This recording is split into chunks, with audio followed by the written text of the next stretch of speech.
June 6, 1944, 5:52 a.m. Lieutenant Walter Olmson raised his binoculars from Battery Krisbeck and watched his world end.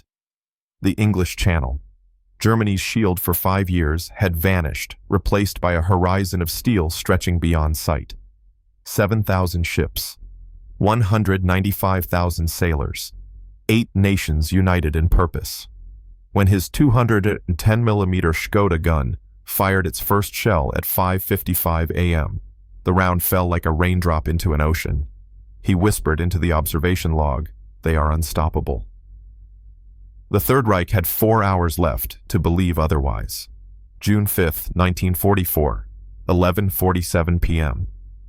"You're writing to her again." Walter Olmson looked up from the steel desk. His executive officer, Friedrich Heise, stood in the doorway of the command bunker, rain dripping from his helmet. "Anna deserves to know I'm thinking of her." Olmson folded the letter, even if she never reads it. That's cheerful. That's realistic. Olmson tucked the envelope into his breast pocket next to the photograph Anna on their wedding day, 1936, her smile brighter than the Bremen summer sun. "How's the weather?" "Miserable. 40-kilometer winds. Rain like God's pissing on France." Heiss shook water from his coat. "No sane commander invades in this." Olmson opened the battery logbook, black leather, 400 pages, half of them filled with his meticulous handwriting. Range calculations, weather patterns, firing solutions for every sector of the channel. He wrote the date and time. "Every night for 16 months I've written no enemy activity. Tonight feels different." "Different how?" "I don't know." Olmson closed the book. "That's what worries me." The phone rang. Harsh, metallic. Heise grabbed it. "Battery Krisbeck." "Yes." "What, say that again?" His face changed. "How many?" Olmson was already standing. "What is it?" Heise covered the mouthpiece. "Hauptmann Wittersheim at W-17. He says there are aircraft. Hundreds of them, maybe thousands. He can hear the engines, but the clouds." Olmson took the phone.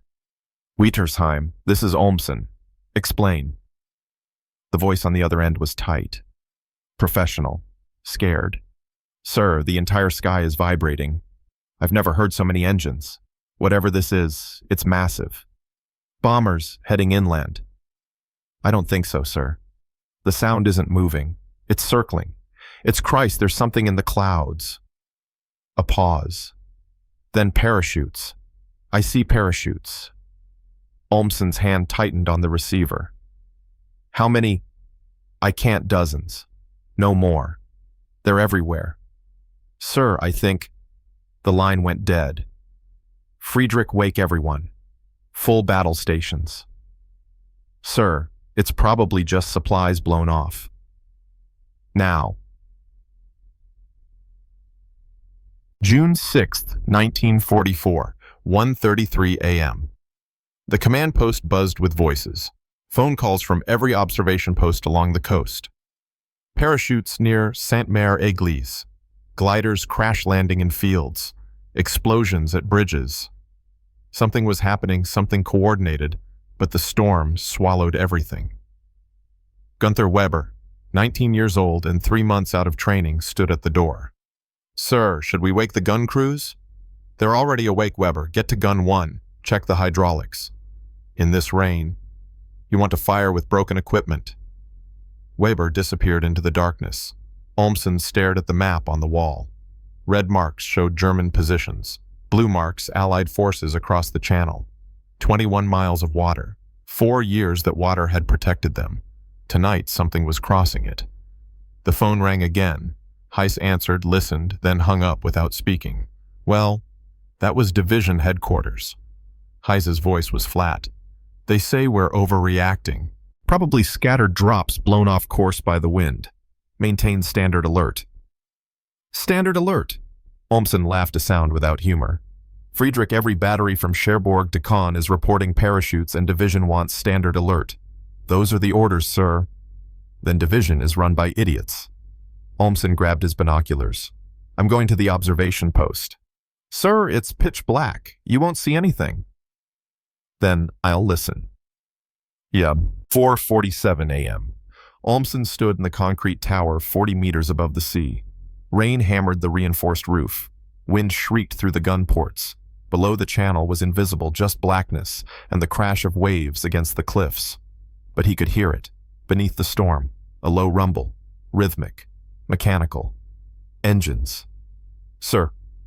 Weber's voice cracked as he climbed the ladder. "Sir, the storm's breaking." "What?" "Look east, the clouds they're lifting." Olmson pressed his face against the observation slit. Nothing. Then a gap in the rain. A moment of clarity. And he saw it. Mein Gott. Ships. Dozens of them.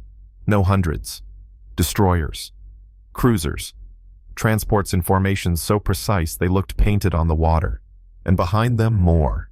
And more. The horizon wasn't empty anymore. It was full. Completely full. "Friedrich!" Olmson's voice was a roar. "Friedrich, get up here!" Heise took the ladder 3 rungs at a time. "What is—" He stopped, stared. "That's not possible." "Count them." "I can't. There are too many." "Count them anyway." Heise raised his binoculars. His lips moved silently, then stopped. "Sir, I see at least 300 in my sector alone. If the entire invasion zone— thousands." Olmson's hands were shaking. He gripped the binoculars tighter. They brought thousands of ships. Klaus Brenner, the rangefinder operator, appeared in the doorway. "Sir, Division is calling. They want to know Jesus Christ." He saw the channel. "Is that real?" "It's real." Olmson turned to Heise. "Get Division on the phone. Tell them the invasion is here. Tell them it's everything. Tell them—" He stopped. What could he tell them? That the entire Allied war machine was sailing toward France. That the Atlantic Wall was about to be tested by an armada that shouldn't exist. Tell them we're engaging. 5:50 a.m. The 4 Škoda 210mm guns of Battery Krisbeck sat in reinforced bunkers, each barrel pointing toward the channel like accusing fingers. 42 men manned the battery. Most of them were farm boys and factory workers. 3 had combat experience. None had ever seen a fleet this size. Olmson stood at Gun 1's firing station. Range to lead battleship. 18,000 meters, sir. Brenner's voice was steady. Professional. His hands weren't. Too far. The Škoda's maximum effective range was 17,000. Beyond that, accuracy dropped to prayer and luck. We wait. Olmson watched the fleet through the gun port. They'll come closer. They have to come closer to support the landing. Certain. Weber stood at the ammunition hoist, his face pale. What if they don't come closer? What if they just— The world exploded. The Allied naval bombardment began with the subtlety of an earthquake. Orange flashes rippled along the battleship line. Olmson counted 12, 15, 18 guns firing in sequence. Then the shells arrived. The beach fortifications disappeared in geysers of sand and concrete. Each explosion threw debris 300 meters into the air. The sound wasn't individual blasts anymore. It was one continuous roar, like God tearing the world apart. "They're hitting the beach," Heise shouted over the noise. "They're not aiming at us. Not yet." Olmson's jaw ached from clenching. "They'll come for us when we fire. Brenner range to those destroyers. 13,500 meters. Good. Target the lead ship. Gun 1 load armor piercing. Prepare to fire on my command." The crew moved like they'd trained hydraulics, winding the 135-kilogram shell lifted from the magazine, the breech slamming shut. Weber stood at the firing lanyard, knuckles white. "Sir," Heise was beside him, "once we fire, they'll know we're here. Every gun in that fleet will turn on us." "I know. Hey, we have maybe 40 shells per gun. They have thousands of ships." "I know. This is suicide." Olmson looked at him. "What would you have me do, watch?" Heise said nothing. "Bearing 275, elevation 12 degrees. Olmson's voice cut through the bombardment. "Fire!" The Škoda roared. The bunker shook. The shell left the barrel at 850 meters per second, climbing through the dawn light in a perfect arc. Through the binoculars, Olmson watched the splash 60 meters short and to the left. Up 200 right, 50 fire again. The second round was closer. The third straddled the destroyer's bow. The fourth hit. Brenner screamed. Direct hit on the superstructure. Olmson saw it, the flash of impact, the smoke pouring from the destroyer's forward section. Not a kill, but a wound. Proof they could hurt these steel monsters. Gun 2 engage that cruiser. Gun 3 target the transports. Make every shot. The destroyer returned fire. 5 shells. 5-inch naval guns probably. They hit the cliff face 200 meters east. Rock and dirt showered the battery. Close. Much too close. All guns rapid fire hit them before they bracket us. For the next 30 minutes, Battery Krisbeck fought alone against the invasion fleet. Gun 1 scored 2 more hits, one on a transport that forced her to turn away, smoking another on a destroyer's aft turret. Gun 3 straddled a cruiser. Gun 2's crew worked like machines, firing, reloading, firing again until the barrel glowed red in the dawn light. Gun 4 took a direct hit. Olmson was at Gun 1 when he heard the explosion, different from the naval bombardment. Closer, sharper. He ran toward Gun 4's bunker. Smoke poured from the entrance.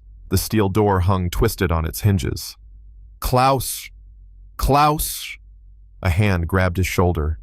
Heiss. Blood ran down the side of his face. Don't go in there. My men are... Your men are dead. Heiss's grip was iron. 6 of them. The shell punched through the ammunition bunker. There's nothing left to save. Another impact. The floor buckled. Olmson staggered. Heise caught him. Sir, we need to get back to Gun 1. I'm going back to Gun 1. Olmson pulled free. His hands were shaking. 6 men. He knew their names, knew their families. Weber's friend from training was in Gun 4. What was his name? Mueller. Franz Mueller, 19 years old. Sir, Weber was at Gun 1 wild-eyed. We're down to 20 rounds. What do we keep firing? Olmson climbed back to the gun position. Every shell counts. Brenner ranged to that battleship. 16,000 meters. Finally within range. Target the battleship. Load armor-piercing. We're going to hurt them. The Škoda spoke again. The shell climbed. Olmson watched through the binoculars, watched it fall, watched it hit the battleship's forward turret and bounce off like a stone hitting steel. The armor's too thick, Heiss said quietly. Then we hit them somewhere else. Again, fire again.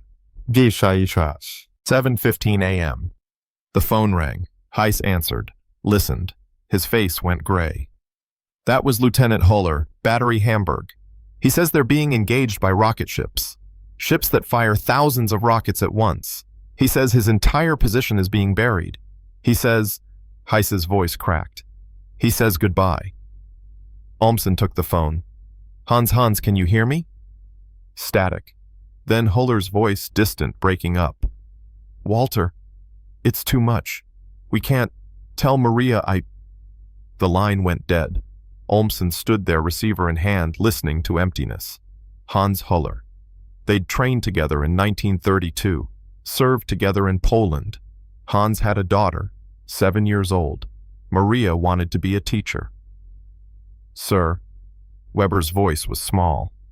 Gun 2 just lost hydraulics. We're down to Gun 1 and Gun 3. How much ammunition? 12 rounds. Total, 12 shells. Against 7,000 ships. The mathematics was absurd, obscene. Sir, Heisse stepped closer.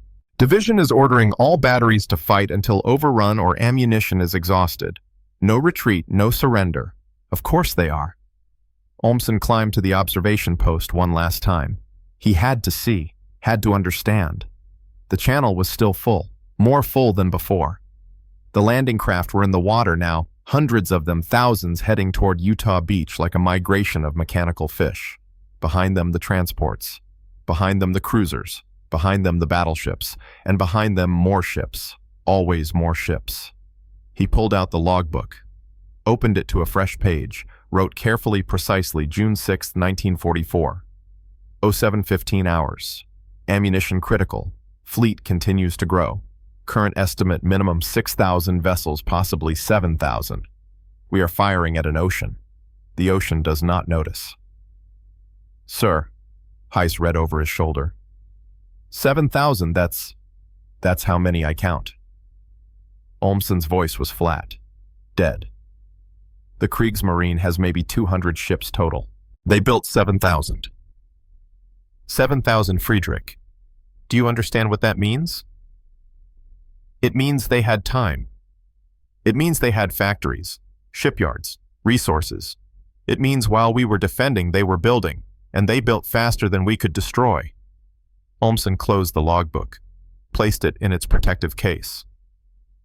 We lost this war years ago. We just didn't know it until today. Don't talk like that. Why not? Because it's defeatist, because it's true. Olmson pointed at the channel. Look at them. Look. That's not an army, Friedrich. That's industrial capacity. That's democracy armed with factories. We prepared to fight soldiers. What came was something else, something new. Weber appeared at the ladder. Sir, we just fired our last armor-piercing round. All we have left is high explosive, 5 shells. 5 shells. Olmson almost laughed. Then we use them. Target those landing craft. Make them count. 9:30 a.m.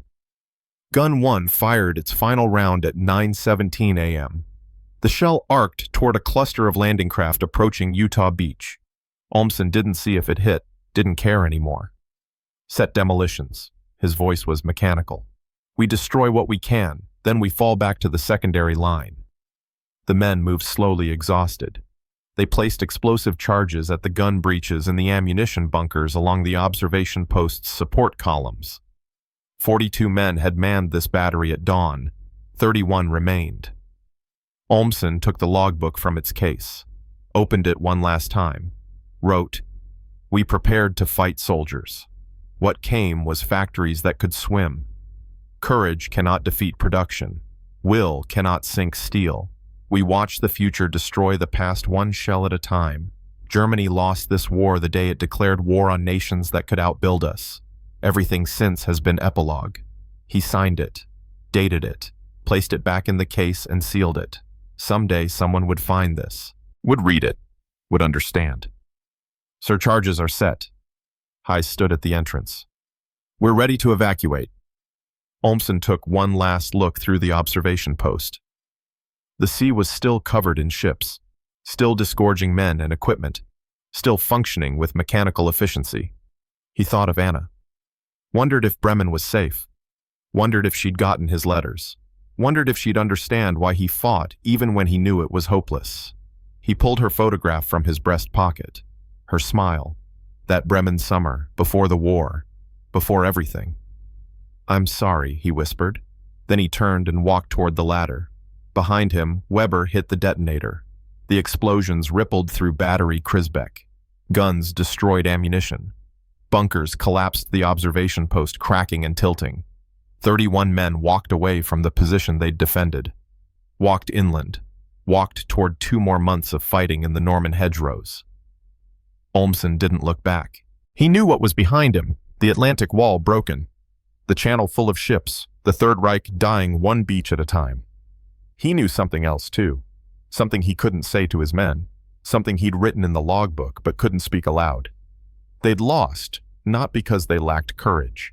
Not because they didn't fight hard enough. They lost because the other side could build 7,000 ships and Germany couldn't. Because modern war wasn't won by warriors anymore, it was won by welders, shipwrights, factory workers, and the unglamorous arithmetic of industrial capacity. The Allies hadn't defeated them with tactics. They defeated them with patience production and the simple ability to turn raw materials into overwhelming force. On June 6, 1944, at Battery Krisbeck, Walter Olmson learned what his commanders refused to accept: courage was no longer enough. Walls were no longer enough. Belief was no longer enough. In modern war, logistics was destiny, and Germany's logistics had just run out. The sea had turned to steel, and steel had already won. The walk inland took 3 hours. 31 men, weapons, slung boots, heavy with Norman mud. Olmson led them through fields where cows grazed as if the world weren't ending.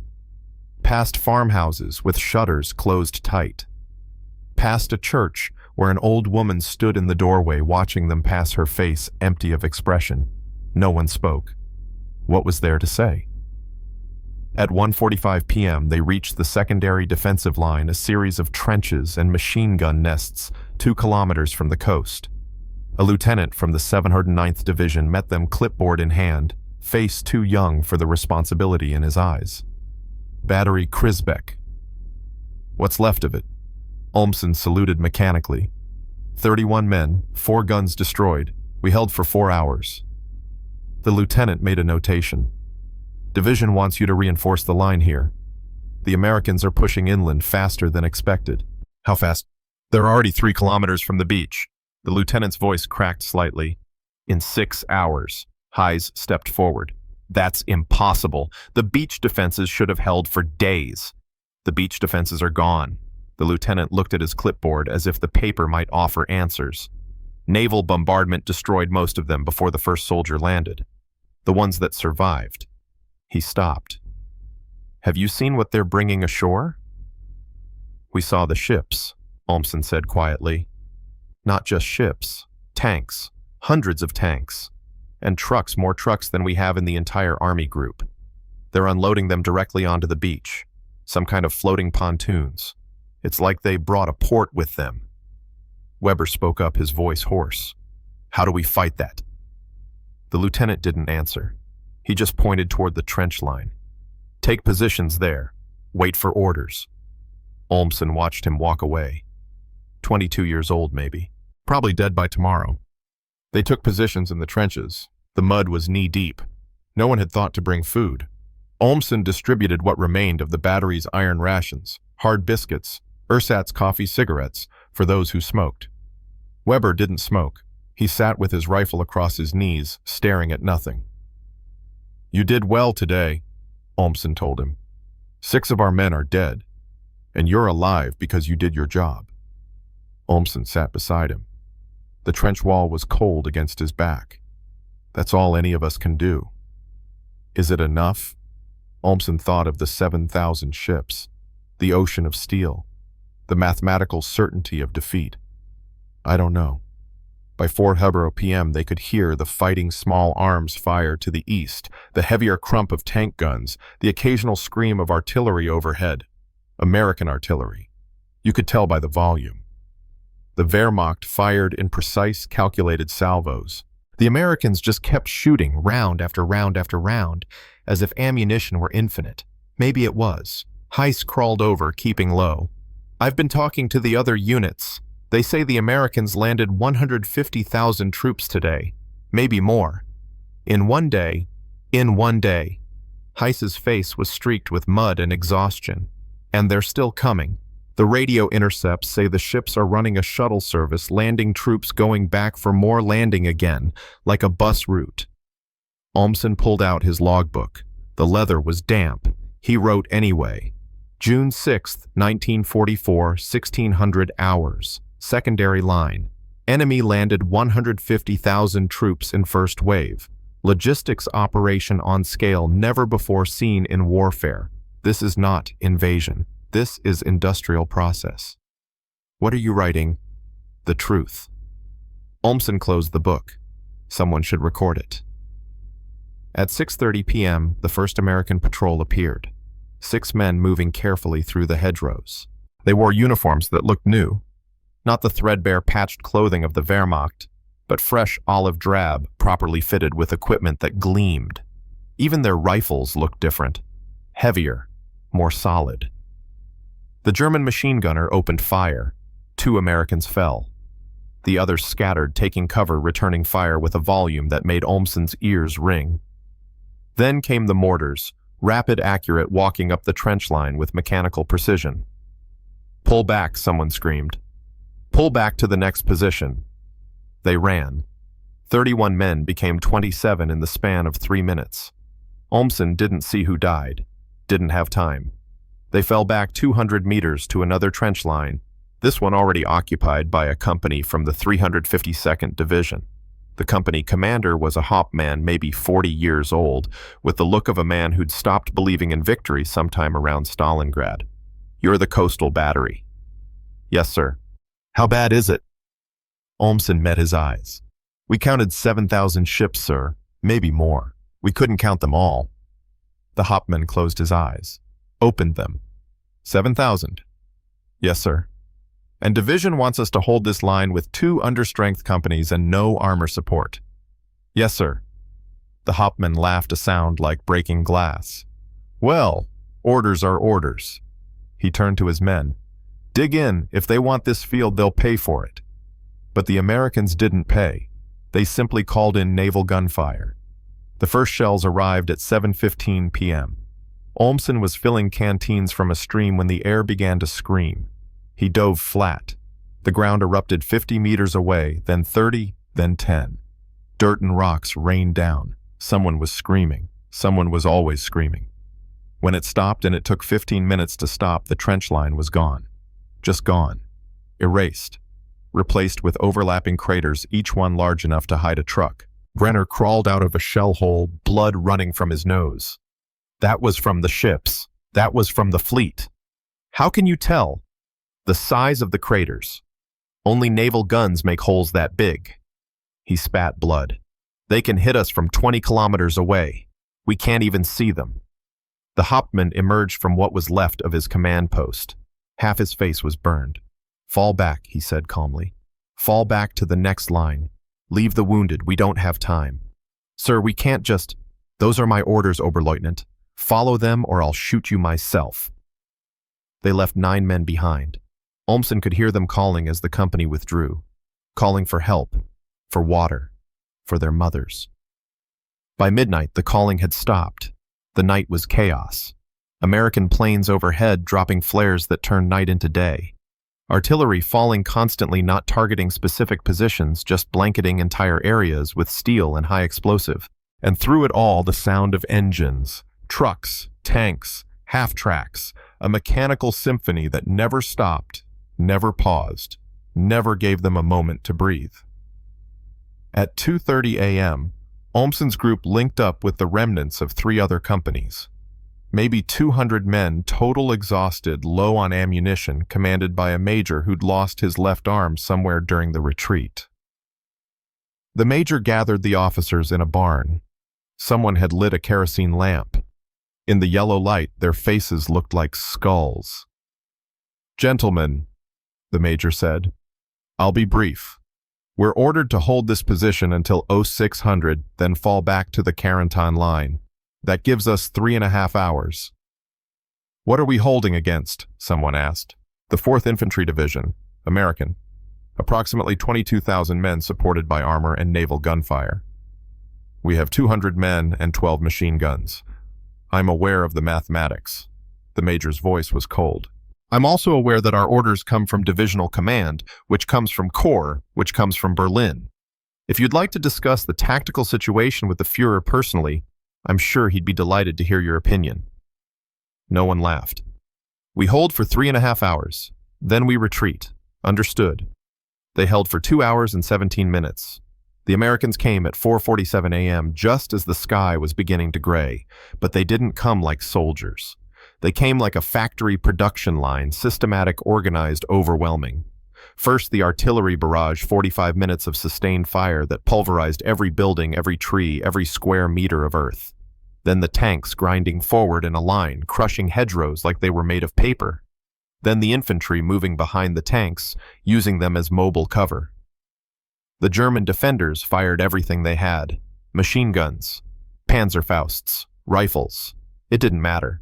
For every American who fell, 5 more appeared. For every tank they knocked out, 3 more took its place. At 5:39 a.m., the major gave the order to retreat. Olmson ran. They all ran. Through fields, through villages, through forests. The Americans pursued, but didn't press hard. They didn't need to. They had time. They had ammunition. They had the inevitability of mathematics on their side. By dawn on June 7th, Olmson's group had been reduced to 19 men. They'd fallen back 12 kilometers from the coast. They'd lost contact with division. They had no food, minimal ammunition, and no clear orders beyond resist the enemy advance. They took shelter in a stone farmhouse. The owner was gone, fled, or dead. Olmson didn't care which. His men collapsed on the floor, too exhausted to even remove their equipment. Weber sat against the wall, staring at his hands. They were shaking. "We can't stop them," he said. Not a question, a statement. "No," Olmson said. "We can't." "Then why are we still fighting?" "Because we're soldiers. Because those are our orders. Because—" Olmson stopped. Why were they fighting? For what? For Hitler's delusions. For a Reich that was already dead, that had died the moment those 7,000 ships appeared on the horizon. He pulled out Anna's photograph. The paper was water-stained now, her smile fading. "We fight because the alternative is giving up. And if we give up, we admit that everything, all the death, all the sacrifice was for nothing. Maybe it was for nothing. Maybe." Olmson tucked the photo away. "But that's not for us to decide." At 9:00 a.m. they heard engines. American engines. They barricaded the farmhouse doors, prepared to make their stand. This was it. This was where it ended. But the engines passed by. The Americans weren't interested in one farmhouse with 19 German soldiers. They were heading inland, toward Cherbourg, toward the heart of France. The farmhouse wasn't strategically important. It was just an obstacle, and the Americans had learned not to waste time on obstacles. They simply went around. Heiss started laughing, quiet at first, then louder, then uncontrollably. "They don't even care," he gasped. "They don't even care that we're here."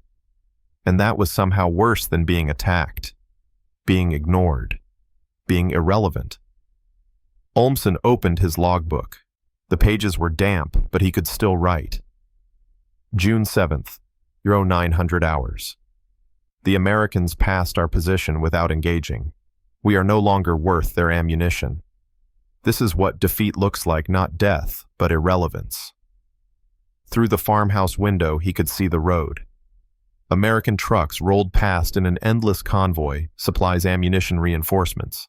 He started counting but gave up after 50 vehicles. There were too many, always too many.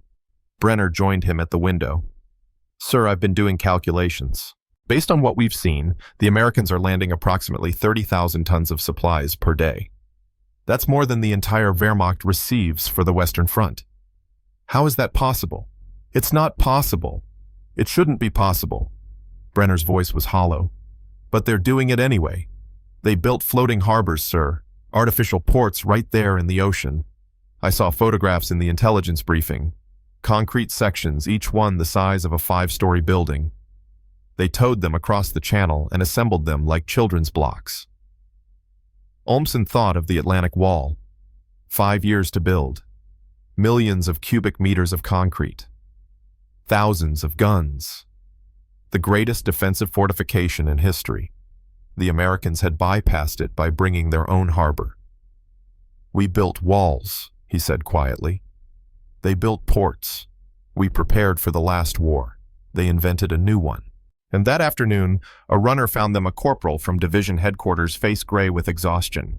He carried new orders. All units were to fall back to the Carentan-Isigny line. Form a new defensive position. Prepare for counterattack. "Counterattack with what?" Heiss demanded. "We have 19 men and maybe 400 rounds of ammunition total." The corporal shrugged. "Those are the orders, sir." So they retreated again. 19 men walking through a landscape that already felt foreign. American supply dumps appearing in fields. American MPs directing traffic at crossroads. American aircraft overhead every hour, undisturbed, unchallenged. At one point, they passed a column of American prisoners being marched toward the coast, maybe 40 men, hands on their heads, guarded by 3 German soldiers. The Americans looked better fed than their captors. Their uniforms were cleaner. Their boots were intact. One of them, a sergeant with a thick Brooklyn accent, called out, "Hey Fritz, war's over, buddy. You just don't know it yet." Weber raised his rifle.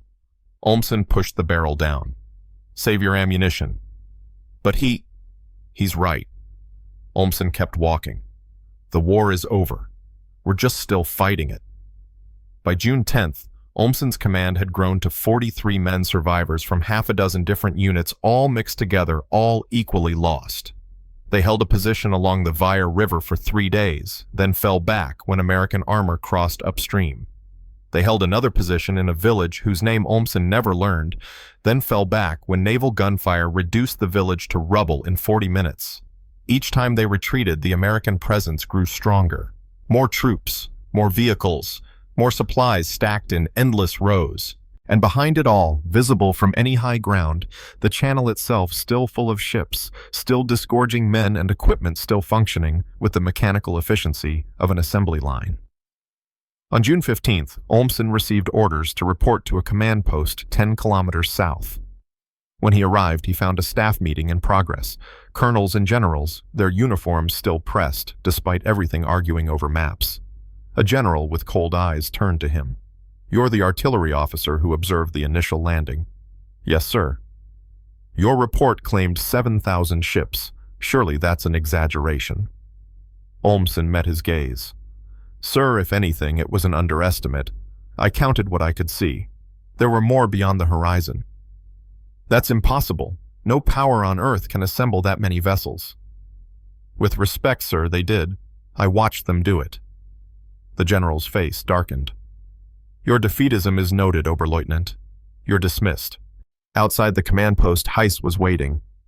"How did it go?" "They don't believe me." Olmson lit a cigarette, his last one. "They think I exaggerated, that I panicked." "Did you show them the logbook?" "They didn't want to see it." Olmson inhaled deeply, savoring the tobacco. "They don't want the truth. They want reassurance. They want to believe that if we just fight harder, hold longer, sacrifice more, we can somehow stop this. Can we?" "No." Olmson ground out the cigarette.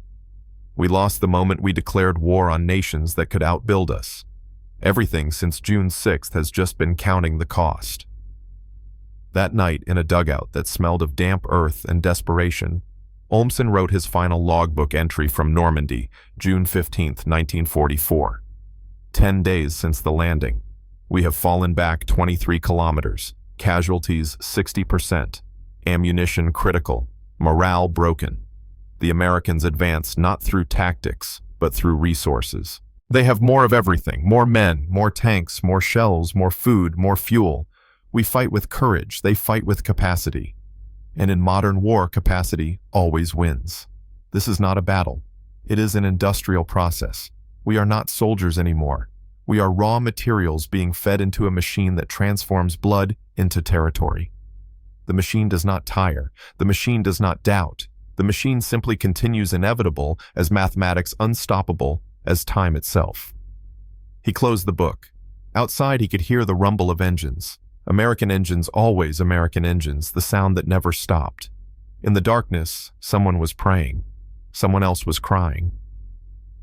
Weber appeared at the entrance, silhouetted against the night.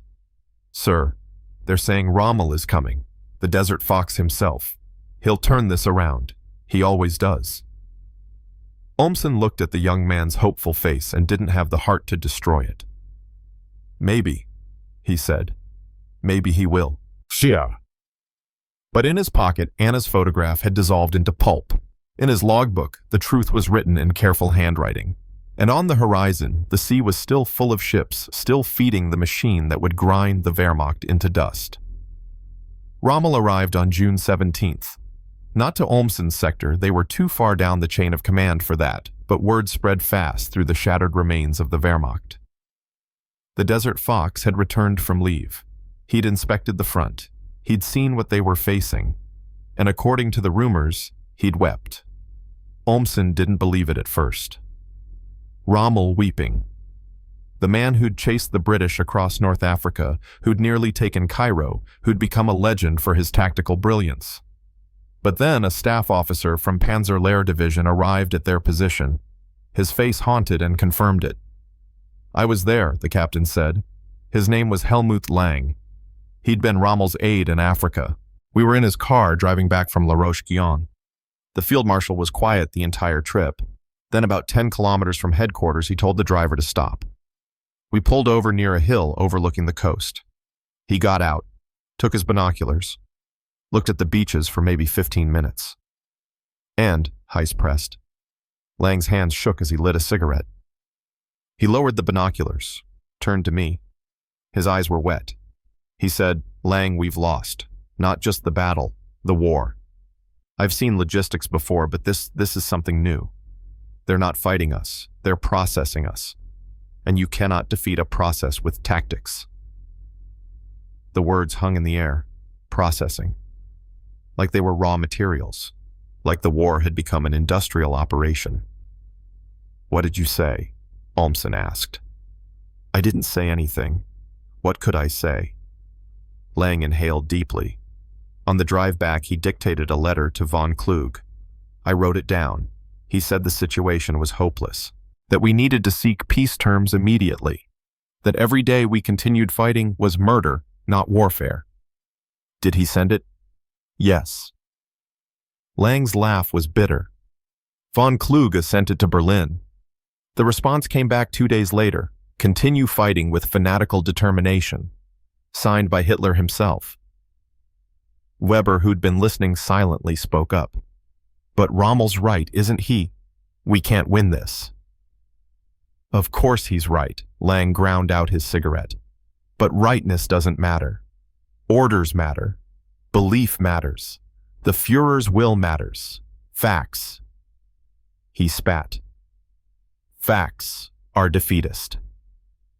That conversation happened on June 19th. By June 20th, everything changed again. The storm came without warning, a summer tempest that turned the channel into a writhing beast. For 3 days, winds gusted to 70 kilometers per hour. Waves crashed against the Norman coast with enough force to shake the ground, and the Allied supply operation ground to a halt. For 72 hours, Olmson's unit didn't hear American engines, didn't see American planes. The mechanical symphony that had been their constant companion since June 6th simply stopped. This is it, Weber said, his face bright with hope. This is our chance. The storm's destroying their floating harbors. The radio says one of them broke apart completely. They can't land supplies. We can counterattack. Brenner was less optimistic. For 3 days, yes. Then what? The storm ends. The ships come back. The process continues. But 3 days without supplies, they'll be vulnerable. Will they? Olmson had been studying the American positions through his binoculars. Look at their dumps. Look at how much they stockpiled before the storm hit. They planned for this. He was right. When German reconnaissance patrols probed forward on June 21st, expecting to find American units low on ammunition and food, they found supply depots still overflowing. Jerry cans of fuel stacked in pyramids 50 feet high. Ammunition crates arranged in rows that stretched for hundreds of meters. Food, real food, not the ersatz garbage the Wehrmacht survived on, piled in mountains. A sergeant from the 352nd Division came back from a patrol, shaking his head. I counted the artillery shells in one dump, just one. I got to 12,000 before my officer ordered us back. 12,000 shells in one location, and I saw 5 more dumps just like it. How? Someone asked. The storm stopped their supply ships for 3 days. That's the point, the sergeant said. They brought so much in the first 2 weeks that 3 days without resupply doesn't matter. They overstocked. They planned for disruption. He stopped searching for words. They thought of everything. By June 23rd, the storm had passed. The ships returned. The mechanical symphony resumed louder than before, as if making up for lost time. And the German counterattack, the one Hitler had ordered, the one that was supposed to drive the Allies back into the sea, collapsed before it even began.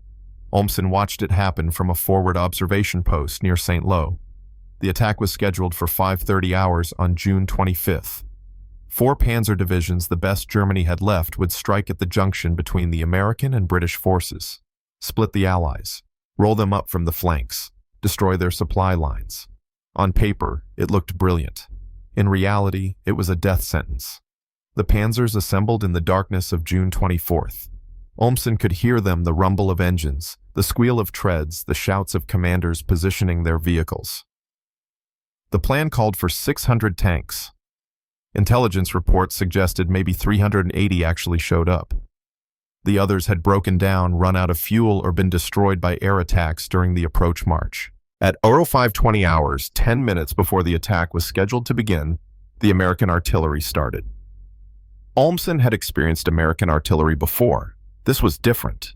This was coordinated fire from every gun within 30 kilometers, all firing simultaneously, all directed at the German assembly areas.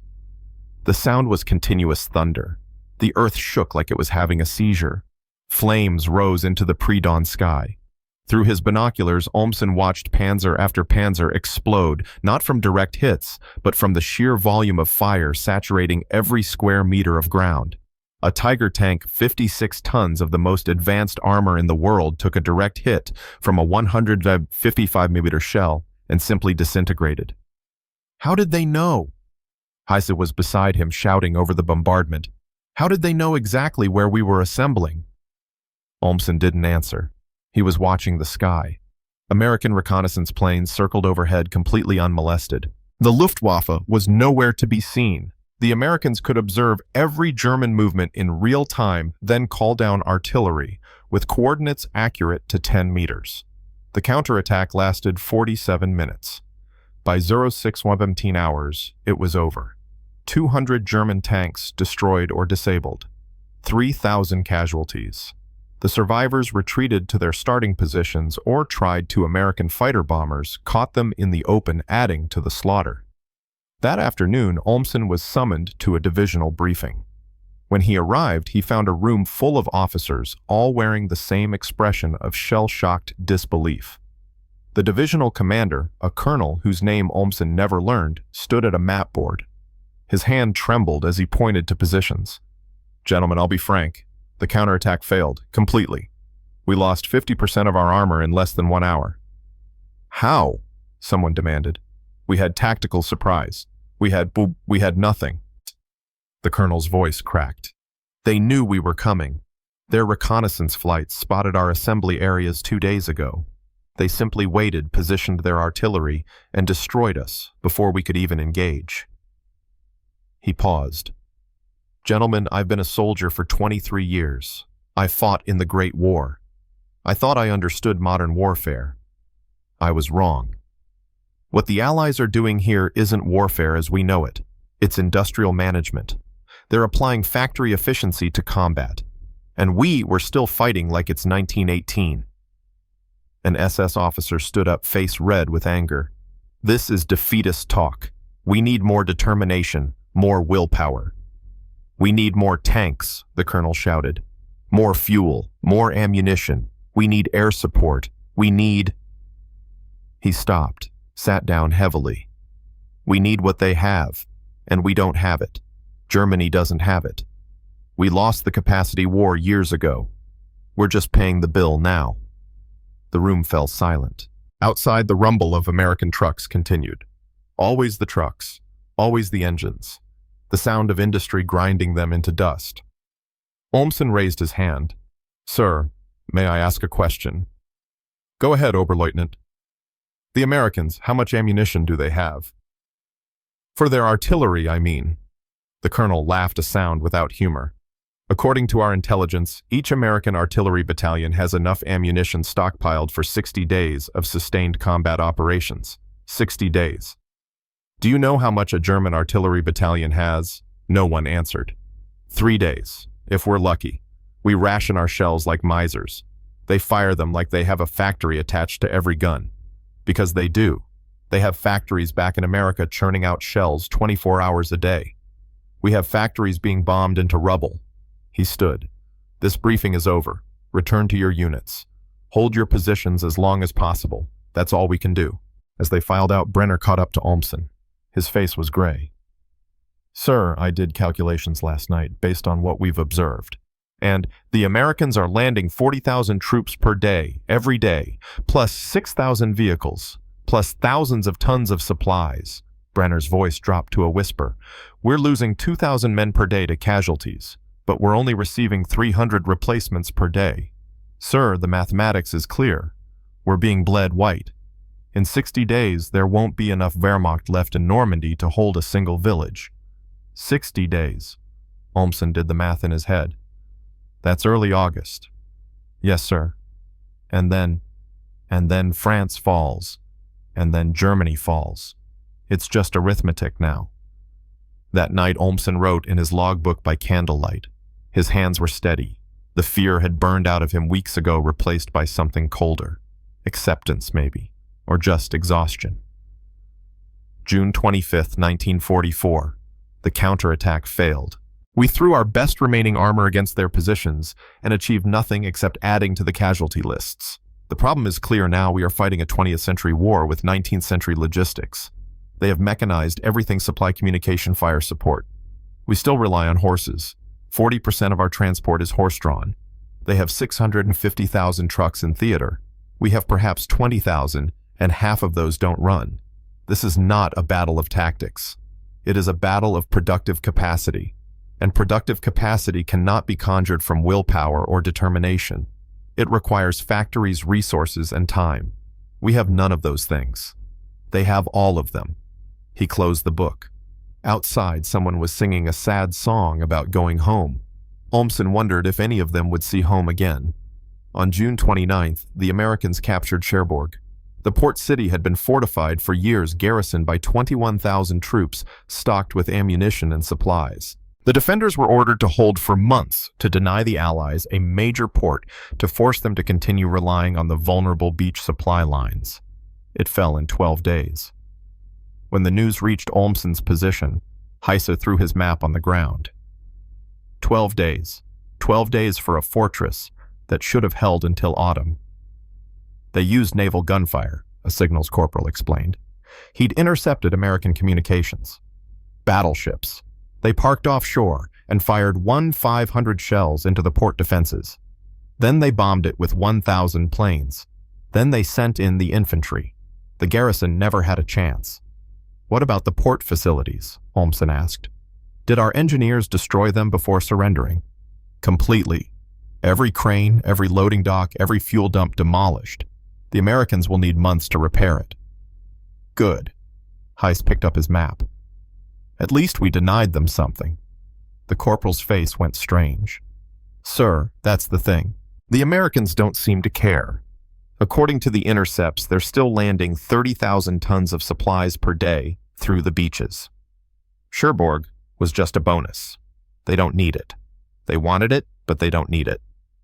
The implications sank in slowly. The entire German defensive strategy had been built on denying the Allies access to ports. Force them to supply over open beaches, make them vulnerable to weather and counterattack. But the Allies had simply solved the problem. They'd built their own harbors. They'd mechanized their beach operations to the point where they could sustain an army without a traditional port. They thought of everything, Weber said quietly. No, Olmson corrected. They planned for everything. There's a difference. Thinking is strategy. Planning is logistics, and logistics wins wars. By July 3rd, Olmson's unit had been reduced to 23 men. They'd been reinforced twice, losing the replacements as fast as they arrived. They held a position in the hedgerows south of Carentan, thick Norman bocage, perfect defensive terrain, except that the Americans had tanks equipped with hedge cutters devices that tore through the ancient bushes like paper. Nothing stopped them. When the Germans mined a road, the Americans brought in engineering units with mine detectors and cleared it in hours. When the Germans demolished a bridge, the Americans had portable bridges that could span a river in a day. When the Germans dug in, the Americans called in artillery or airstrikes, or simply bypassed the position and attacked from behind. It was like fighting a chess player who could make 3 moves for every one of yours. Eventually, inevitably, you lost. On July 7th, a staff officer arrived with new orders. He looked like he hadn't slept in a week. Maybe he hadn't. You're being transferred to the 352nd Division. They're forming a defensive line near St. Lo. You'll hold until... He stopped, looked at Olmson. You'll hold as long as possible. How long is possible? Olmson asked. I don't know. A week. 2 weeks until you run out of ammunition or men, whichever comes first. The officer's professionalism cracked. Look, I'll be honest. The situation is deteriorating rapidly. We've lost 80,000 men since June 6th. That's 4 full divisions. The Americans have landed 500,000 troops and they're still coming. Every intelligence report says they're preparing a major offensive. Something big. We think they're going to try to break out of the hedgerows, push into open country. Can we stop them? No. The word came out flat. Final. We can delay them, make them pay for every kilometer, but stop them, no. We don't have the resources. Heiss stepped forward. Then why are we still fighting? If we can't win, if it's just delaying the inevitable, why not? Because those are our orders. The staff officer's voice was ice. Because surrender is treason. Because if we stop fighting, everyone who died before us died for nothing. Take your pick. He left. The room stayed silent for a long time. Finally, Weber spoke. I had a letter from my mother last week, from Cologne. She said the city is being bombed every night. The factories are destroyed. The rail yards are gone. People are starving. He looked at his hands. She asked when I'm coming home. I didn't know what to tell her. Tell her the truth, Olmson said quietly. What's the truth? That we're coming home when the war ends, and the war ends when we lose, and we lose when they've killed enough of us. Olmson pulled out his logbook. The leather was falling apart now. The only question is, how many have to die before someone in Berlin accepts reality?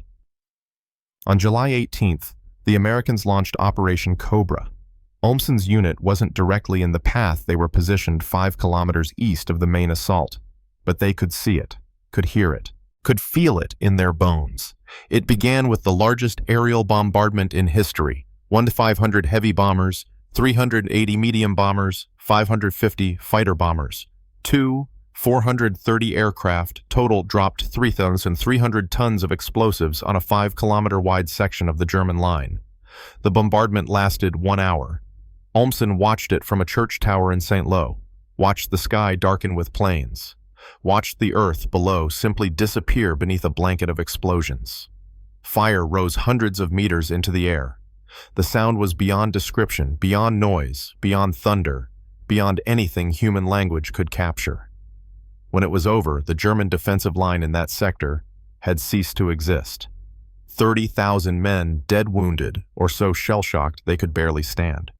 The tanks, the guns, the fortifications all gone. Erased. Then the American armor came through. Not carefully, not probing for weaknesses. Just came through like water through a broken dam, spreading out into the French countryside at speeds no one thought possible. They broke us, Heiss whispered. They actually broke us. Olmson didn't respond. He was writing in his logbook, documenting what he'd witnessed, knowing that someday someone might want to understand how this happened. July 18th, 1944. Witnessed Operation Cobra. 300 tons of bombs in 1 hour. This is not close air support. This is not tactical bombing.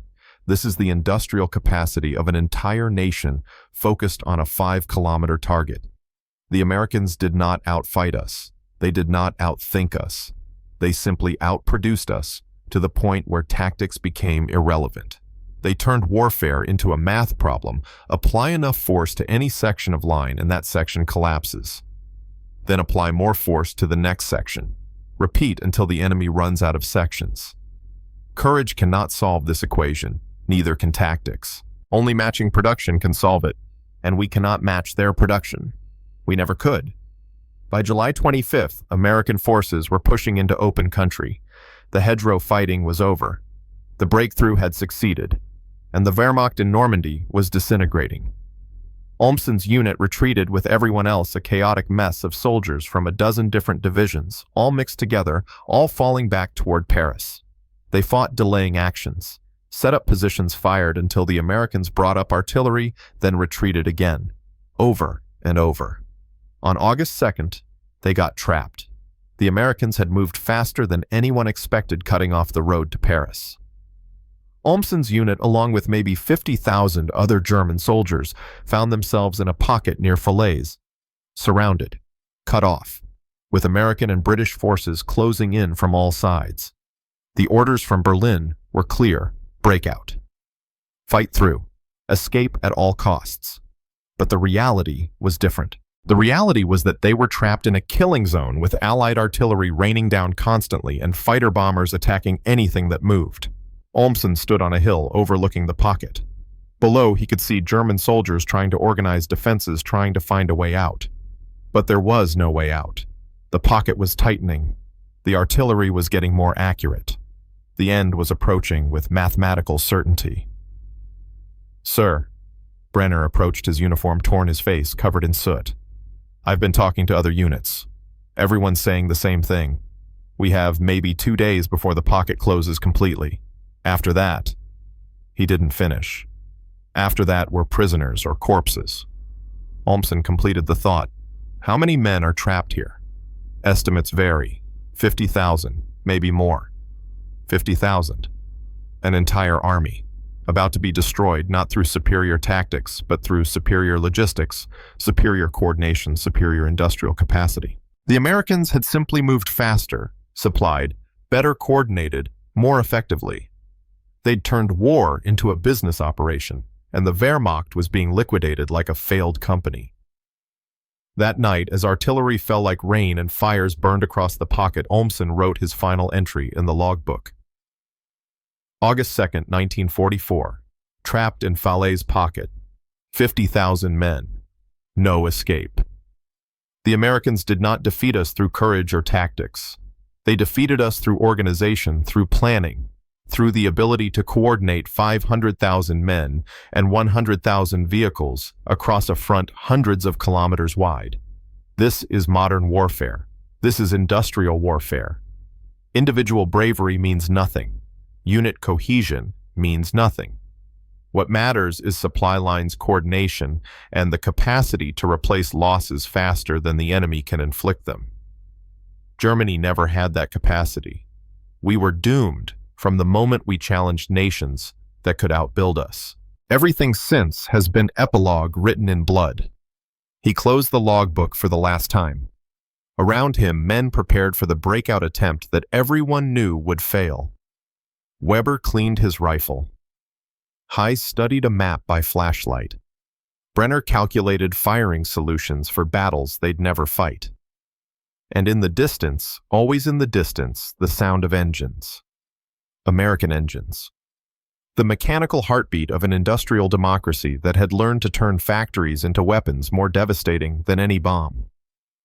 The sea had turned to steel on June 6th. Now, 2 months later, that steel was crushing everything in its path. Not through hatred or ideology, but through simple, relentless arithmetic. Through the unglamorous mathematics of production logistics and capacity. In the darkness of the Falaise pocket, surrounded by the wreckage of the Wehrmacht, Olmson finally understood what Rommel had seen. What had made the Desert Fox weep. They weren't just losing a battle. They were witnessing the death of warfare as they knew it, the end of the age when tactics and courage could overcome material disadvantage. The future belonged to the side that could build more supply better and coordinate faster, and Germany was not that side, would never be that side again. The breakout began at 200 hours on August 3rd. 50,000 men, what remained of 7 divisions, tried to punch through the American lines under cover of darkness. They had no air support, no artillery preparation, just desperation and the knowledge that staying meant death. Olmson led his 23 men south, following a column of Panzer grenadiers who claimed to know a gap in the American positions. The night was moonless. They moved through fields and forests, trying to stay quiet, knowing that American listening posts were everywhere. At 0247 hours, the Americans opened fire. Flares shot into the sky, turning night into day. Machine guns opened up from positions no one had spotted. Artillery began falling with the precision that came from pre-registered coordinates. The German column disintegrated. "Off the road," Olmson screamed. "Into the trees." They ran. Bullets cracked past. Men fell. Olmson didn't look back. Couldn't look back. He just ran, crashing through underbrush, his lungs burning, his heart hammering. He ended up in a ditch with Heise Weber and 3 others he didn't recognize. Behind them, the killing continued. Screams, explosions, the chatter of machine guns. "We can't stay here," Heise gasped. "We can't go back," Weber added. "So we go forward." Olmson checked his ammunition. 4 rounds left in his rifle, 1 magazine for his pistol.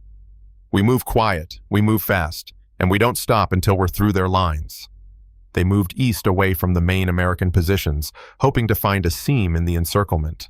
For 2 hours, they crawled through fields, hid in ditches, froze when American patrols passed. At one point, they were so close to an American position that Olmson could hear the soldiers talking, complaining about the coffee, about the rain, about wanting to go home. The Americans wanted to go home. The thought was almost funny. Everyone wanted to go home, but only one side had the industrial capacity to actually get there. Dawn found them 6 kilometers from where they'd started, still inside the pocket. American forces were tightening the noose. Artillery fell constantly now, methodical, walking across every sector of the pocket in a grid pattern. Nowhere was safe. They took shelter in a barn. The farmer was long gone. The animals, too.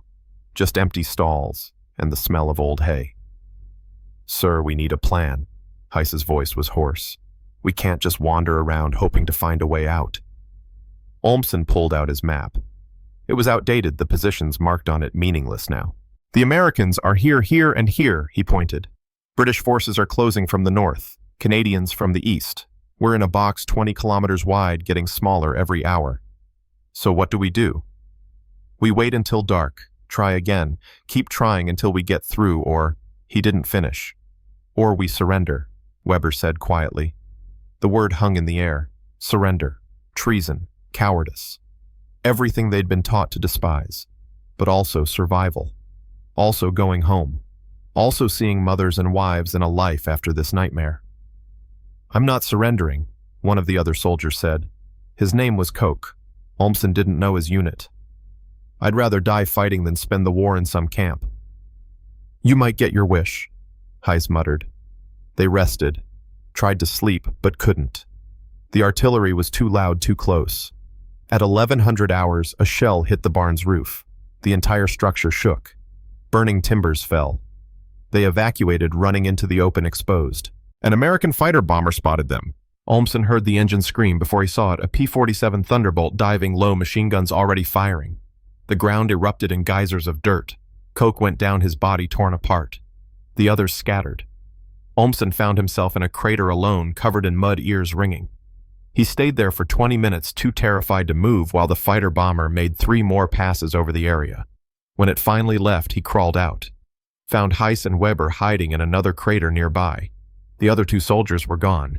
Dead or separated, it didn't matter. 6 men had become 3. "This is insane," Weber said. His eyes were wild.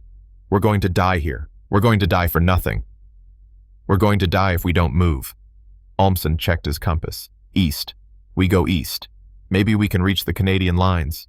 Maybe they're less organized." They were wrong. The Canadians were just as organized, just as well supplied, just as impossible to break through. By nightfall on August 3rd, they'd made it another 4 kilometers and were still trapped. On August 4th, the pocket shrank to 15 kilometers. By August 5th, it was 10. The artillery intensified. American and British guns fired in rotating schedules, giving the Germans no respite.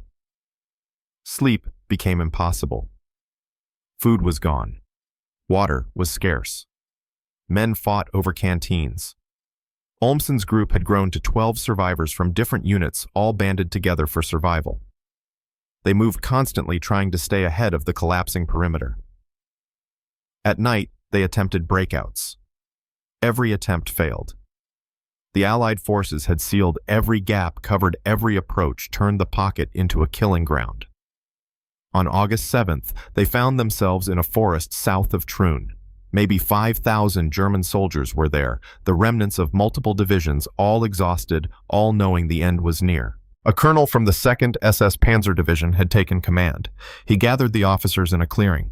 Olmson recognized the look on his face, the look of a man making peace with death. "Gentlemen, I'll be direct. We're attempting one final breakout tonight.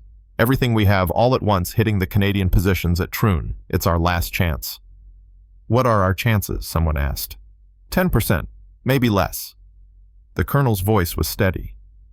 "But 10% is better than zero. Those who make it through head for the Seine. German forces are establishing a new defensive line there. Those who don't make it—" He paused. "God be with you." The attack began at midnight. 5,000 men, most of them wounded or exhausted, charged the Canadian lines with whatever weapons they had left. Olmson ran with them, rifle in hand. No ammunition left, just running because standing still meant dying. The Canadians were ready. Flares went up.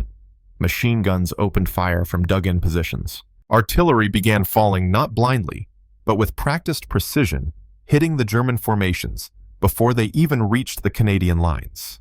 Men fell by the hundreds. The ground was churned mud mixed with blood. Olmson kept running. A shell exploded to his right. He felt the concussion, felt shrapnel tear through his left arm, but kept running. He reached a hedgerow, Dove behind it. Hayes was there, bleeding from a head wound. Weber was there, uninjured, but shaking uncontrollably. 4 others from their group. That was all. "We can't get through," Hayes said. Blood ran down his face. "We can't. They're too strong." "Then we go around." Olmson tied a bandage around his arm. The wound wasn't deep, but it hurt like hell. "We keep moving. No." Weber's voice was flat, dead. "No more. I'm done." "What are you saying?" "I'm saying I surrender." Weber stood up, hands raised. "I'm done dying for nothing. I'm done running. A machine gun burst, cut him down. He dropped without a sound. Olmson stared at the body. Weber, 19 years old, from Saxony, wanted to be a teacher, dead 3 meters from surrender, killed by his own desperation. "Move!" Heiss grabbed his shoulder. "We have to move now." They moved, left Weber's body behind, left the failed breakthrough behind, crawled east through the darkness, avoiding Canadian patrols, moving on instinct and luck. Dawn found them outside the pocket. Actually, outside. They'd made it through a gap that shouldn't have existed, a miracle of timing and chance. 4 men out of 12. 4 men out of 50,000. They walked east for 2 days, staying off roads, avoiding Allied forces. On August 9th, they reached German lines near the Seine. The soldiers there looked at them like ghosts. Maybe they were ghosts. The men they'd been on June 6th had died somewhere in Normandy. These were just bodies that kept moving. A lieutenant from the 116th Panzer Division interviewed them, took their names, unit assignments, asked what happened in the pocket. "How many escaped?" Olmson asked. The lieutenant's face was gray. "Maybe 20,000. Out of 50,000. The rest are dead or captured. 30,000 casualties in 5 days. Not from heroic battles or tactical maneuvers, from being trapped in a box while industrial firepower ground them to dust." "What now?" Heiss asked. "Now you rest, refit, get reassigned." The lieutenant checked his clipboard. "The Seine line is being established. We'll hold the Allies there, stop their advance." Olmson almost laughed. Stop their advance? With what? With the shattered remnants of units that had lost 80% of their strength. With an army that had lost 240,000 men in 2 months, with courage and determination against an enemy that had 2.5 million troops in France and could replace losses faster than Germany could count them. But he didn't say anything, just nodded, took the assignment. Went to the rear area where survivors were being gathered. That night, in a tent with 50 other soldiers, Olmson pulled out his logbook, the final pages. He wrote by candlelight, his hand steady despite the exhaustion. August 9th, 1944. Escaped Falaise pocket. 30,000 casualties in 5 days. The Wehrmacht in France is broken. We lost, not because we fought poorly, but because the enemy brought overwhelming force, not just military force, but industrial force. They coordinated artillery, air power, and armor with a precision we could never match. They replaced losses instantly. They supplied their armies without interruption. They turned war into a business operation where success was determined by logistics coordination and productive capacity. We had brave soldiers. They had factory supply chains and the organizational ability to translate industrial output into combat power. There is no tactical solution to this. No strategic genius can overcome a 10-to-1 disadvantage in supplies. Rommel was right. We lost the war the day we challenged nations that could outbuild us. He closed the book. His arm throbbed. His body ached. His soul felt empty. Across the tent, Heise sat cleaning his rifle, a mechanical action meaningless now. "Sir, can I ask you something?" "Go ahead." "Was it worth it?" "Any of it." Olmson thought of Weber's body lying in a field near Trun. Of Klaus Brenner, who'd died when Gun 4 took a direct hit. Of Lieutenant Huller, who'd said goodbye over a failing phone line.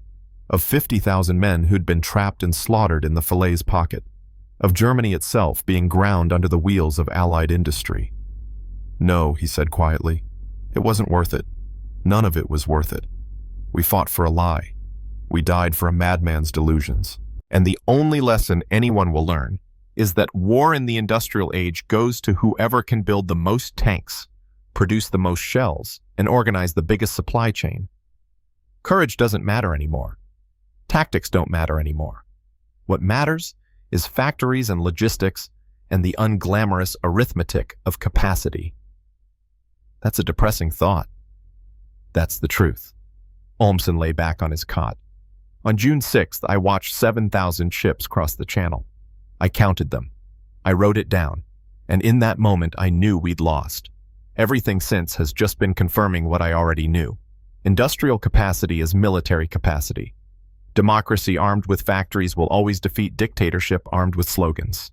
That's the lesson of Normandy. That's what all the death proved. He closed his eyes. Sleep wouldn't come, but he tried anyway. The next morning, orders came down. The Seine line was being abandoned. Allied forces had already crossed it in multiple locations. The retreat would continue. Paris would fall within days. The war would continue, but the outcome was certain. On August 15th, Olmson's unit was pulled back to Germany. They traveled by truck, one of the few that still had fuel, through French towns, where civilians watched them pass with expressions ranging from hatred to pity. In one village, children threw stones. No one stopped them. They crossed into Germany on August 18th. The border guards checked their papers with mechanical efficiency, as if the war weren't lost, as if the Third Reich weren't collapsing, as if discipline and procedure could somehow reverse the inevitable. Olmson was sent to a depot in Koblenz, given new papers, assigned to a training unit. They needed experienced NCOs to train the new conscripts boys of 16 and 17 being rushed to the front to replace the armies that had been destroyed in France. He spent his first day watching these children drill with rifles, learning parade ground movements that would mean nothing when American tanks rolled over their positions. He wanted to tell them the truth, wanted to say, "You're going to die for nothing. The war is lost. Every day we continue fighting is murder disguised as duty." But he said nothing.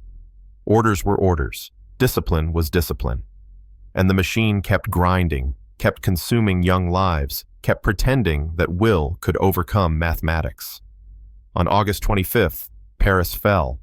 The radio announced it as a temporary withdrawal to more defensible positions. Everyone knew what it really meant. The liberation of France, the death of the Atlantic Wall strategy, the proof that industrial democracy could not be stopped by concrete and courage. That night, Olmson sat in his quarters and wrote the final entry in his logbook. August 25th, 1944. Paris has fallen. The Normandy campaign is over.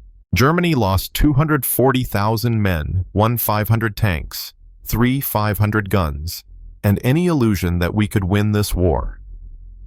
The Allies landed 2.5 million troops, 430,000 vehicles, and 4 million tons of supplies. They did not defeat us through superior tactics or courage. They defeated us through organization, logistics, and the ability to translate industrial output into military power. On June 6th, I watched 7,000 ships cross the channel and knew we had lost. It took 11 weeks to prove me right. The lesson is clear. Modern war is won by whoever can build more supply better and coordinate faster. Courage without capacity is just death with style. Germany had courage. The Allies had capacity. And capacity always wins. I am 32 years old. I have survived when better men died. I do not know why. I do not know if survival is victory or simply delayed defeat. What I know is this. I watched the future destroy the past on a Norman beach. I watched democracy armed with factories defeat dictatorship armed with slogans. And I learned that in the age of industrial warfare, the only thing that matters is production logistics and the unglamorous mathematics of capacity. The war will continue. Germany will fight on. But the outcome is certain. It was certain the moment those 7,000 ships appeared on the horizon. Everything since has been epilogue. He closed the book for the final time, placed it in his footlocker, wondered if anyone would ever read it, would ever understand what he'd witnessed. Outside his window, the Rhine River flowed peacefully, unchanged by the war, indifferent to the armies that would soon cross it. In France, Allied forces were pushing east at speeds no one thought possible. In Germany, the propaganda still spoke of secret weapons and final victory. But the numbers told a different story. The arithmetic was relentless, undeniable, fatal. Industrial capacity was military capacity. On a gray dawn in June, Walter Olmson had learned that lesson. By late August, Germany was paying the price for ignoring it. And the bill would come due in blood, measured not in individual heroics, but in the cold mathematics of production supply and the simple ability to build 7,000 ships when your enemy could barely build 200. The future had arrived on D-Day, sailing across the Channel in the largest fleet ever assembled. And the future belonged to whoever could turn factories into armies, production lines into divisions, and industrial output into unstoppable force. Germany was not that power, would never be that power again. The age of courage defeating capacity had ended on June 6, 1944. What remained was just counting the cost. The training depot at Koblenz operated with the mechanical efficiency of a factory processing raw materials into finished products. Except the raw materials were 16-year-old boys, and the finished products were corpses waiting to happen. Olmson taught them how to field strip a Kar 98K rifle, how to dig a proper fighting position, how to read a map. He did not teach them the truth that none of it would matter when American artillery found their position, that courage could not stop a Sherman tank, that they were being fed into a machine that had already calculated their deaths into its operational projections. On September 3rd, a new batch of recruits arrived. 50 boys, average age 17, most of them conscripted 2 weeks earlier. They stood in formation while an SS officer gave them a speech about duty, honor, and the final victory that awaited if they only fought with sufficient fanaticism. Olmson watched their faces. Some believed. Some were terrified. Some were already dead inside, just going through the motions until the inevitable end. After the speech, he took them to the rifle range, showed them how to aim, how to breathe, how to squeeze the trigger without jerking. One boy, his name was Dieter from Munich, couldn't stop his hands from shaking. "I can't do this," Dieter whispered. "I can't kill anyone." "Then you'll die," Olmson said flatly. "That's your choice, kill or die. There has to be another way." "There isn't, not anymore." Olmson loaded the rifle, handed it back. "The war is lost. Everyone with eyes can see it. But the machine keeps running because stopping would mean admitting that everything, all the death, all the sacrifice was for nothing. So we feed it more boys like you. And the Americans feed their machine more shells and bombs. And the machine keeps grinding until one side runs out of materials. Which side runs out first? We do. We already have." Olmson checked his watch. "But don't tell anyone I said that. They shoot people for defeatism these days." The training continued for 3 weeks. By September 24th, the boys had been transformed into something resembling soldiers. Not good soldiers. Not soldiers who could stand against veteran American units, but soldiers who could hold a rifle and follow orders and die in an organized fashion. They were shipped east on September 26th. Olmson never learned where they went, never learned how many survived. But he could do the mathematics. Allied forces were pushing into Germany from 3 directions. The Red Army was approaching from the east, the Americans and British from the west. And Germany's industrial capacity, already crippled by years of strategic bombing, was collapsing. The arithmetic was simple, final, fatal. On October 8th, Olmson received new orders. Report to Berlin. No explanation, just a summons from the high command. He traveled by train, one of the few still running through a Germany that barely resembled the nation he'd left in 1940. Cities reduced to rubble. Factories silent and bombed. Refugees clogging the roads, fleeing from the advancing Soviets. The Reich that had promised 1,000 years was dying at age 12. Berlin was worse. Half the city was destroyed. The streets were full of soldiers, old men and young boys, the only demographics left. The women worked in makeshift factories trying to produce weapons with no raw materials. The children played in bomb craters. And over everything hung the smell of defeat, acrid, unmistakable, ignored by everyone with the power to do something about it.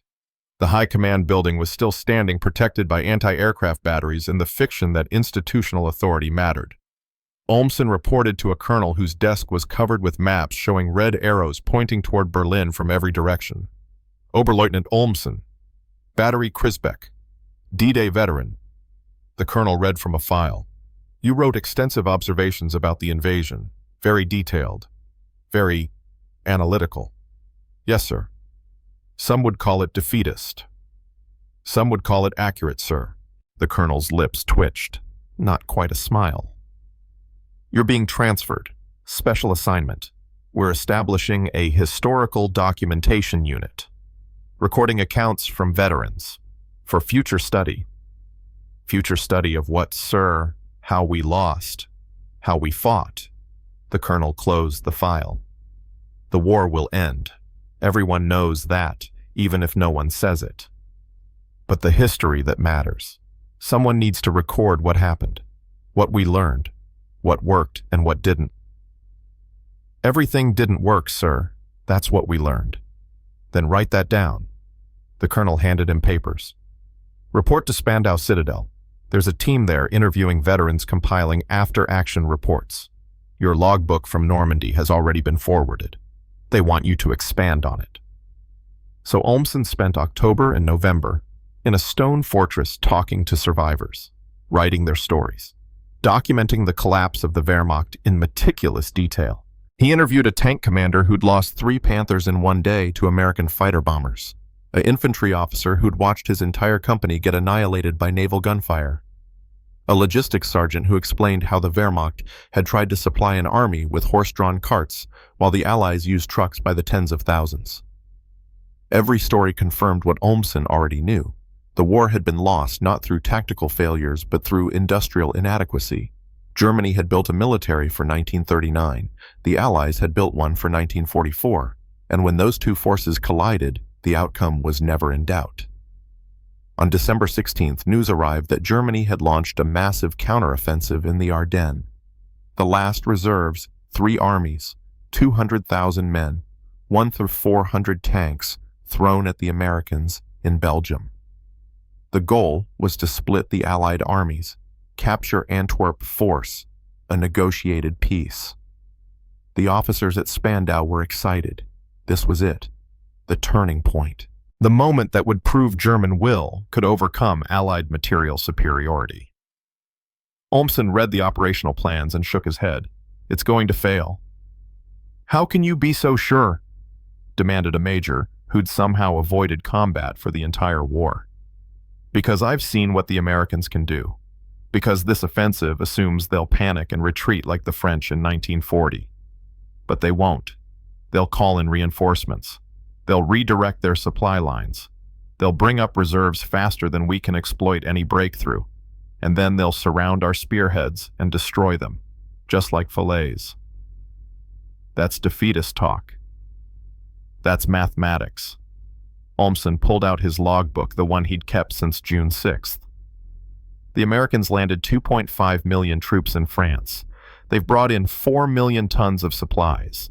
They have complete air superiority. They can move 10 divisions in the time it takes us to move 1.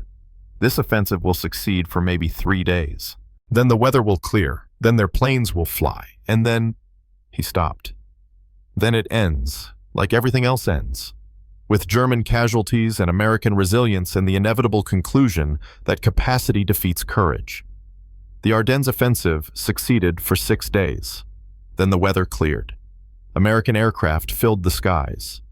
Fuel shortages stopped the German tanks.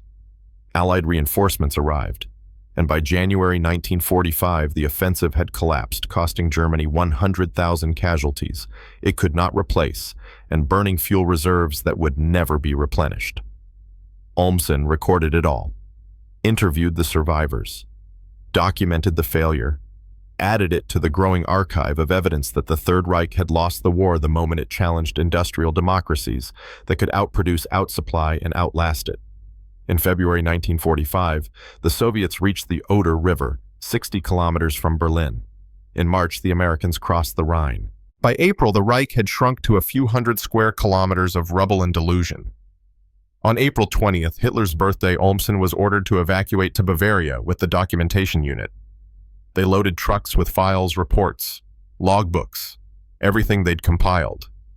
But the roads were clogged with refugees, and the Allies controlled the skies, and the trucks were destroyed in an air raid outside Dresden. Olmson survived. The documents did not.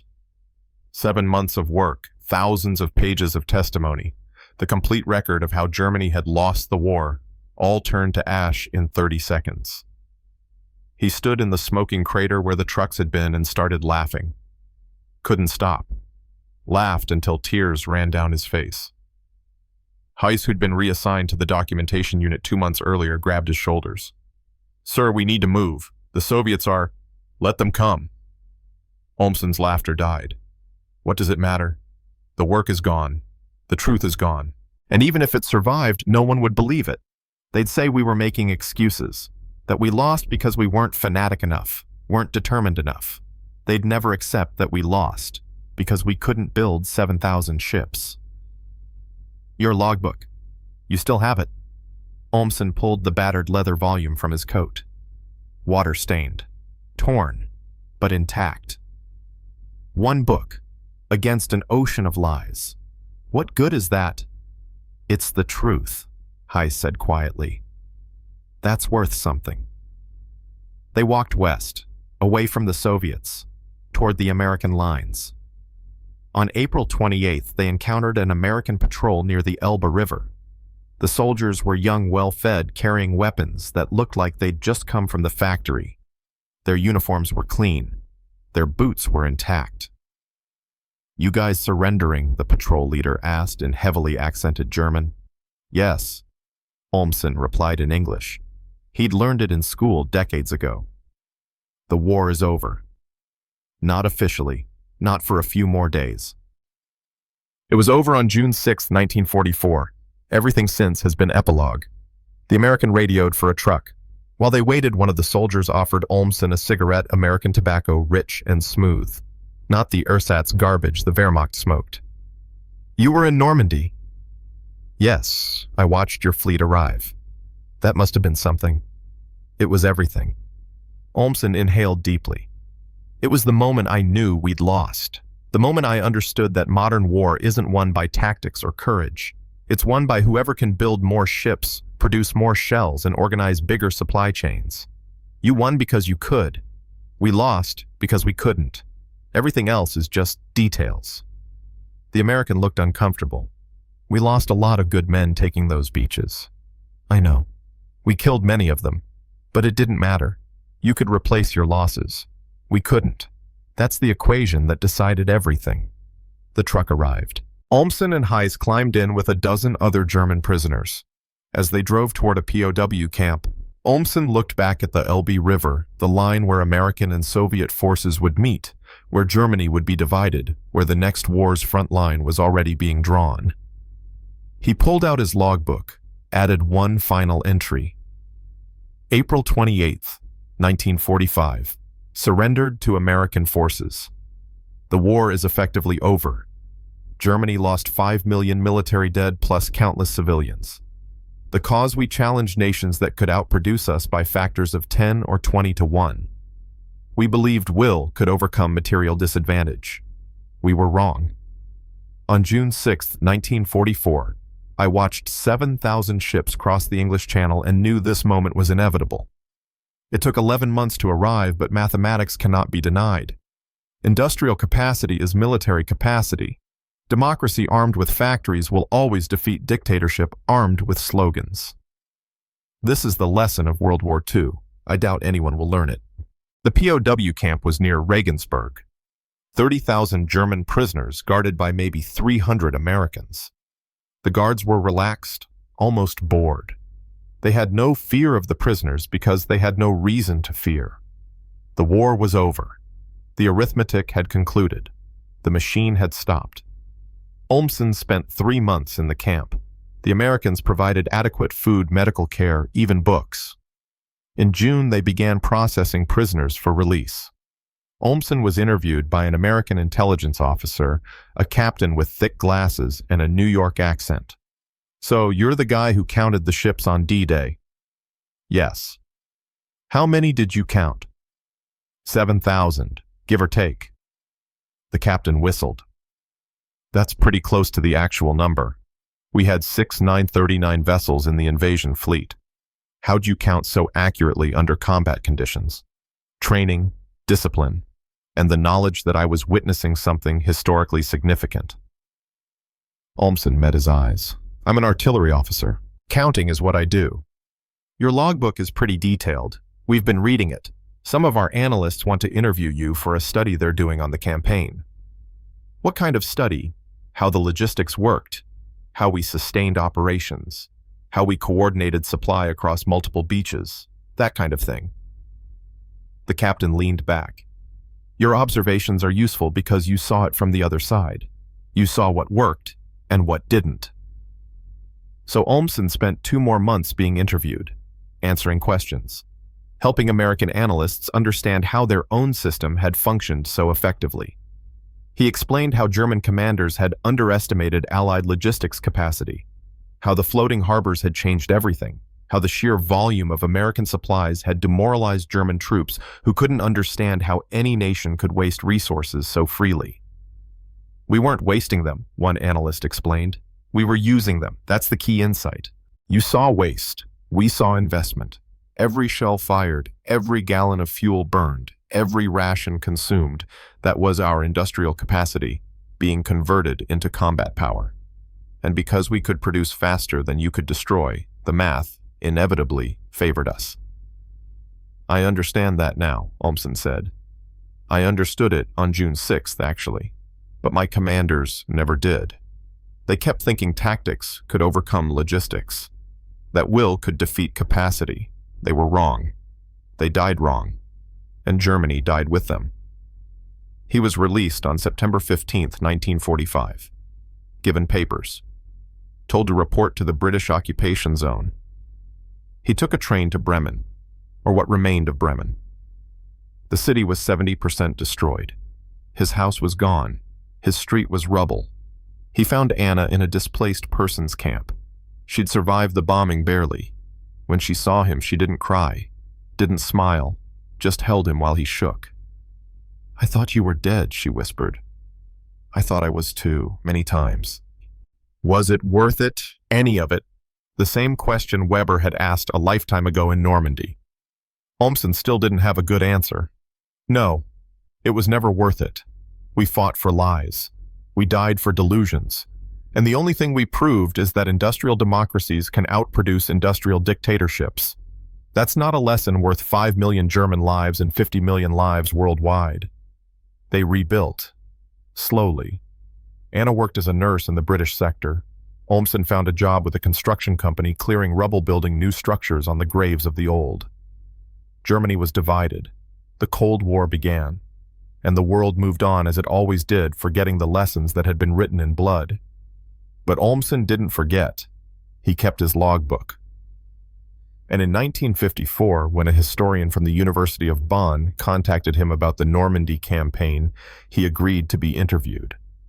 The historian's name was Franz Blumentritt, the same Blumentritt who'd been chief of staff to Rommel. They met in a cafe in Hamburg, two veterans of a lost war trying to make sense of what had happened. "I've read your logbook," Blumentritt said. "Your observations about the industrial nature of the campaign. Your conclusion that we lost because they could outproduce us. Do you disagree?" "No, I agree completely. That's why I wanted to talk to you." Blumentritt pulled out a notebook. "I'm writing a history of the campaign, a truthful one. Not propaganda, not excuses, just facts. And your logbook contains facts that need to be preserved." They talked for 4 hours, about the ships, about the supplies, about how the Wehrmacht had prepared for one kind of war and encountered another, about how courage and tactics had become irrelevant in the face of overwhelming logistical superiority. "You said something in your logbook," Blumentritt read from his notes. "You said we counted soldiers. They counted factories. Is that still your assessment?" "Yes. We measured strength in divisions. They measured it in productive capacity. We calculated based on courage and will. They calculated based on supply tonnage and replacement rates. And when those two philosophies collided, ours broke. Because you can't will more ammunition into existence. You can't believe tanks into the field. You need factories, shipyards, organized supply chains. And we never had enough of those. Why not? Because dictatorships don't build sustainable industrial economies. They loot conquered territories. They rely on slave labor. They prioritize ideology over efficiency. And when they face democracies that can mobilize their entire population voluntarily, that can coordinate private industry and government, that can sustain production over years rather than months, they lose. Always. Inevitably. Blumentritt wrote it all down. His book was published in 1956. Olmson's observations were quoted extensively. And slowly, carefully, the truth began to emerge from the rubble of propaganda. In 1964, on the 20th anniversary of D-Day, Olmson received an invitation. The French government was holding a ceremony at Normandy. Veterans from both sides were invited. He almost didn't go. But Anna convinced him. "You need to see it," she said. "You need to close that chapter." So he went. Flew to France, drove to the coast, and stood once more at Battery Crisbeck, looking out at the Channel, where he'd watched 7,000 ships arrive 20 years earlier.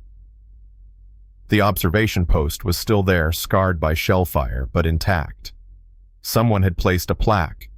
Here stood German defenders who fought with courage against overwhelming odds. It was diplomatic, generous, and completely wrong. "We didn't fight against overwhelming odds," Olmson said aloud to no one. "We fought against overwhelming capacity. That's different. Odds can be overcome. Capacity can't.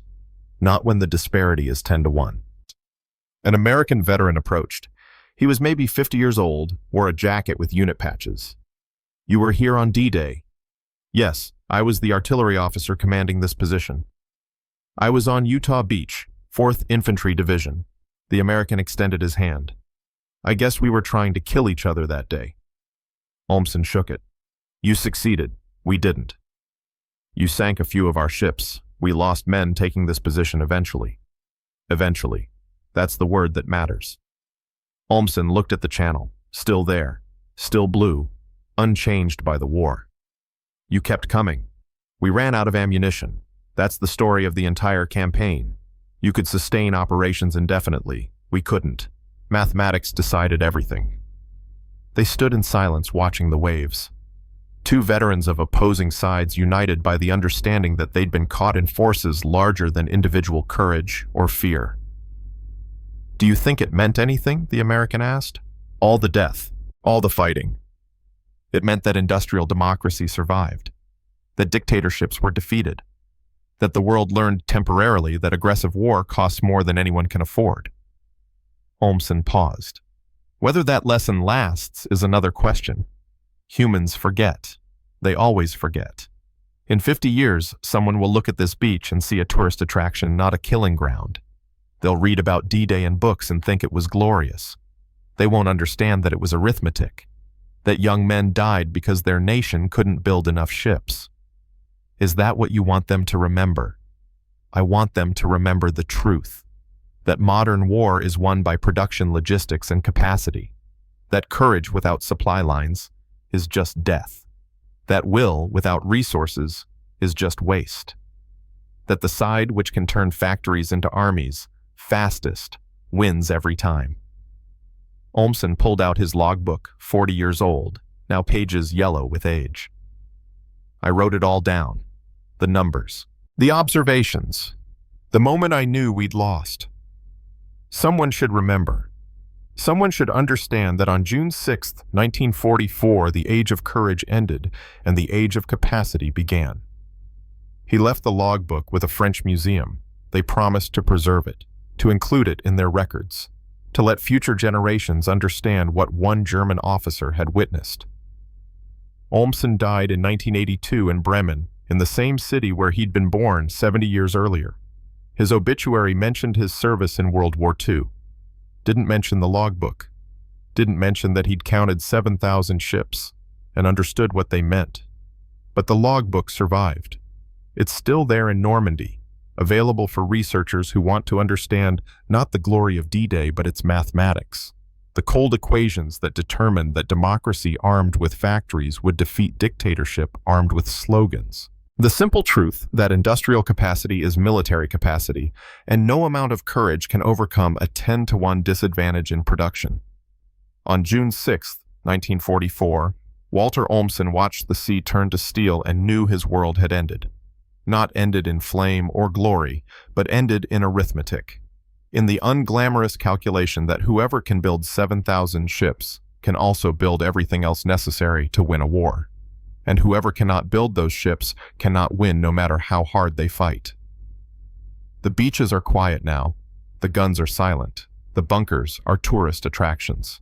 But the lesson remains written in a fading logbook by a man who understood what he was witnessing. In modern war, factories matter more than fortresses, logistics matter more than tactics, and the side that can organize industrial output into military power wins. Always. Inevitably. Mathematically. If you believe this story matters, if you believe that understanding how wars are truly won and lost is important, share it. Not because it glorifies combat, but because it reveals the truth behind the glory. That D-Day was won not by the bravest soldiers, but by the nation that could build the most ships, produce the most supplies, and organize the largest supply chain in military history. That courage is necessary, but insufficient. That will cannot overcome arithmetic. That in the industrial age, democracy armed with capacity will always defeat dictatorship armed with conviction. Remember the name Walter Olmson. Remember that he counted 7,000 ships and understood what they meant. And remember that the lesson he learned, that industrial capacity is military capacity, remains true today, tomorrow, and every day that nations choose war over peace.